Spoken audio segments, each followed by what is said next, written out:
भारत के संविधान में यह व्यवस्था है कि व्यक्ति काम के बदले में वेतन पाए और समान काम के बदले में समान वेतन पाए। लेकिन दुर्भाग्यपूर्ण है, इस देश में जनप्रतिनिधियों के साथ ही दोहरा आचरण किया जा रहा है।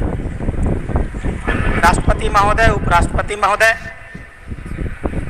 केंद्र के मंत्रीगण, राज्य के मंत्रीगण, माननीय सांसदगण, माननीय विधायकगण, इन सब ने संवैधानिक तरीके से और कानून बना करके अपने अपने वेतन की, अपने अपने भत्ते की और अपने अपने पेंशन की व्यवस्था की हुई है। ये व्यवस्था संविधान प्रबद्ध माध्यमों से हम लोगों ने की है। लेकिन दुखद है, इस देश में लाखों की संख्या में ऐसे जमीनी जनप्रतिनिधि हैं जो जमीनी धरातल पर बहुत महत्वपूर्ण काम करते हैं। विकास की जो भी योजनाएं हम यहाँ बनाते हैं, जमीनी धरातल पर उनको लागू करने का काम वही करते हैं। वो प्रत्यक्ष जनता के संबंध में रहते हैं। लगातार जन समस्याओं को लेकर के उन्हें 24 घंटे काम करना होता है।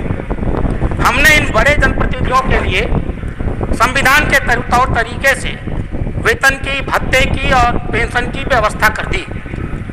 भारत अकेला ऐसा देश होगा शायद जिसने संवैधानिक रूप से 73वें और 74वें संशोधन के माध्यम से ग्रामीण और शहरी क्षेत्रों में लोकतंत्र का विकेंद्रीकरण किया और स्थानीय निकायों को चलाने के लिए जनप्रतिनिधियों की संवैधानिक रूप से व्यवस्था की। उनके अधिकार दिए, उनके दायित्व दिए, लेकिन जो कुछ उनको नहीं दिया वह था उनका वेतन नहीं दिया, उनका भत्ता नहीं दिया और उनका पेंशन नहीं दिया। मैं जानना चाहता हूँ इस सदन से, इस सौतेले और इस दोहरे आचरण का आधार क्या है? क्या वह जो छोटे जनप्रतिनिधि होते हैं, क्या उनके परिवार नहीं होते, उनके माँ बाप नहीं होते, उन्हें अपने माँ बाप की चिंता नहीं करनी होती, अपने बच्चों की चिंता नहीं करनी होती? आखिर किन कारणों से आज तक हमने संवैधानिक रूप से उनके लिए यह व्यवस्था नहीं की? स्थानीय आधार पर सरकारें, मुख्यमंत्री दया की तरह उनको वेतन, उनको भत्ता देते हैं, ब्यूरोक्रेसी उनको नियंत्रित करती है। यह दोहरा आचरण इस देश में समाप्त होना चाहिए। अगर हम संविधान संशोधन लेकर के जनप्रतिनिधियों को लाए थे तो हमें उस कानून में यह व्यवस्था करनी चाहिए थी कि हम उन्हें आर्थिक रूप से समस्त बनाते। हमने नहीं किया, हमने लोकतंत्र का मजाक उड़ाया। I chose not to make an opening statement because you've heard me almost for 1.5 hours, and I'm sure you have you're eager to know what is in the budget and also seek clarification. For your just for a matter of drawing your attention, we've put up a single slide which has used the word employment as an acronym to capture that is everything in the budget. So each letter actually highlights the important points of the budget, and we can elaborate more on that a bit later.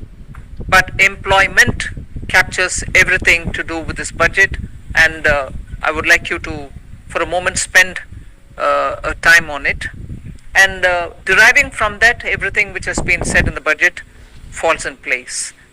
But with that said, yes, your question is on the point there is we wanted to simplify the approach to taxation also for the capital gains. One. Second, if anything, the average taxation actually has come down when we say it is 12.5%, because we've worked out for each of the different asset classes, each varied with the indexation. I'll ask secretaries to elaborate on it, but the point that we brought it down from below the average to 12.5, which is the lowest if you can look at the last several years, encourages investment in the markets. With that said, I'll ask Somanathan or who is going to elaborate, Sanjay, on the specifics. So you had there were I think two or more parts to your question. One was on real estate and gold and other assets. So earlier the rate was 20% with indexation. It has now been reduced to 12.5% without indexation. If you assume that the rate of return on real estate is typically above 10% per annum, and if you take inflation at about 4% per annum, the real rate of return was earlier, let's say, somewhere between 6 and 16% per annum in real estate. If it was 16%, 20% of 16% was being taxed. The effective. Thank you for being here now after the budget has been laid on the table of the House. As opening remark, I'll just give a few indications of what has been highlighted in the budget. Broadly, I think the 4 emphasis points are on empowering women, giving a lot more attention to the SHG groups which are in the rural areas, trying to scale them up, give them the opportunity to brand and produce and also market their products in a far more scaled up and professional manner. Emphasis on tourism and training of youth for readying themselves for tourism, specific action for 50 destinations where comprehensive tourism action plans will be introduced. Then what is being called as PM Vikas, looking at Vishwakarma, people who create things, make things out of their hands using tools. In some states they are called Vishwakarmas, in some other states some castes are referred to as Vishwakarma, but what we mean here is to cover all those artisans and craftspeople who do things with their hands using some tools, so not specifically only to some particular communities, but to all who create the soft power of India through their craftsmanship.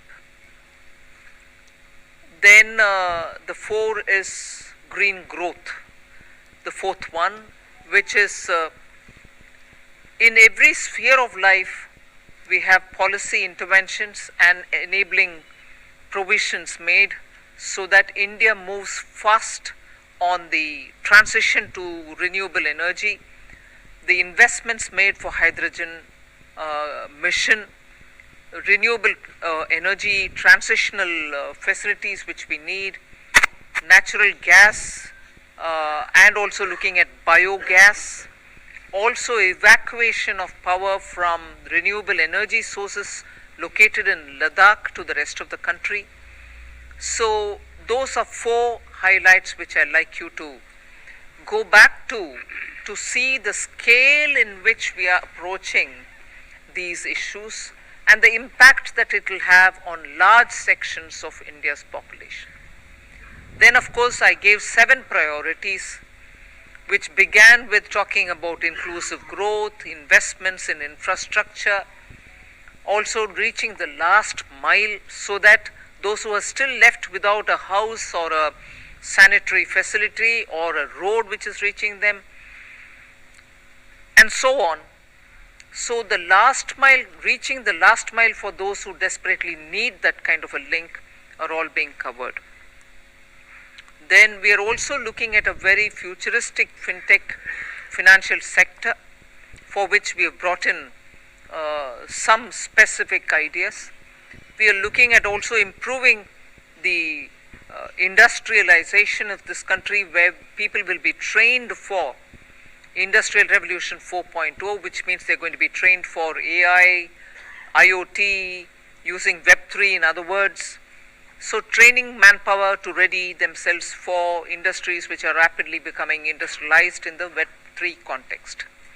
Then digital economy, unleashing the digital power of India in various walks of life, setting up an artificial intelligence research center, Center for Excellence. So all these are in part A. There's a lot of increase in the agriculture credit availability, 20 lakhs being made available for agriculture credit. Also a sub-scheme under the PM Matsya Sampada Yojana, making sure that people living in the coastal areas are going to benefit from it, fishermen are going to benefit from it.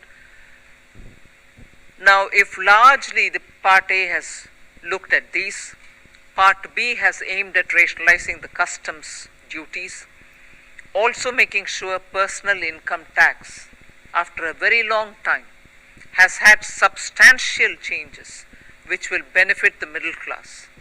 And also because this country has been waiting for direct taxation to be simplified, also waiting for direct taxation to be a lot more easy in compliance, and therefore the new taxation regime that we brought in for direct taxation 2-3 years ago has now got greater incentives, greater attraction, so that people can unhesitatingly move from the old to the new.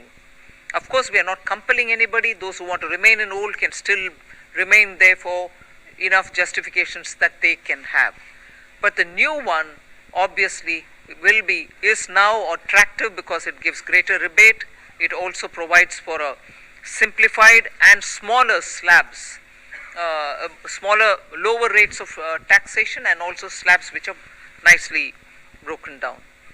So with all this, I think the budget, I have not gone into specifics, but I thought as an opening remark, this much will be sufficient to say this is a budget which is beautifully balanced, both growth considerations, because the capital investment has never before seen double-digit investment announcements. 10 lakh crore, which includes 1.3 lakh crores being given to states, is going to give a big leg up for capital investment from government.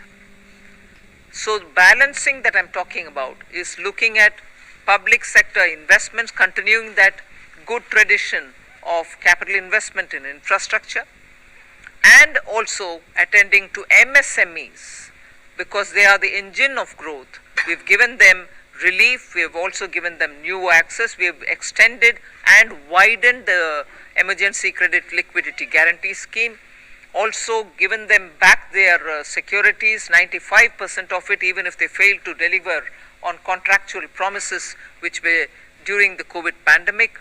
So the balancing is, one, we could sustain the capital infrastructure expenditure from the government, simultaneously in the private sector give a lot of push and impetus for the MSME, and not forgetting the individuals, the middle class individuals who needed that kind of a tax breaks and relief through taxation. So the large macroeconomic considerations have also been kept in mind. The fiscal consolidation has not been kept in the back burner. We've attended to it. We are respecting the glide